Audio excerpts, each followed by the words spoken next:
মামা, দেখো দেখো, ছেলেটা আমাকে দেখছে। কোথায়?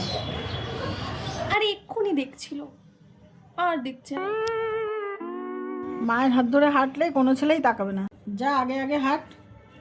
ও মামা, এই ড্রেসটা দেখো, এই যে, কি সুন্দর না? হ্যাঁ ভালোই তো, কিন্তু একটু শর্ট। এখন পড়বি না তো কখন পড়বি? আর যদি কেউ কিছু ভাবে? লোকের ভাবনায় তোর কি এসে যায়? তাই বলে তুই নিজের ইচ্ছেগুলোকে চেপে রাখবি? এই বয়সে পড়বি না তো কোন বয়সে পড়বি?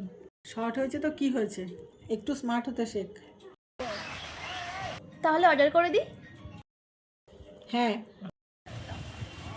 এত সুন্দর জায়গায় ঘুরতে এসেছিস, একটা ভিডিও বানাতে পারছিস না? আরে পরে বানাবো। তুই যখন পাচ্ছিস না তখন আমাকে একটা স্লো মোশনে ভিডিও বানিয়ে দে। ওরে আমার মডার্ন মা। আরে হাতটা ছেড়ে হাঁট না, মায়ের হাত ছেড়ে হাঁটতে শিখলি না এখনো? এই কারণেই তুই এখনো সিঙ্গেল। আরে মা,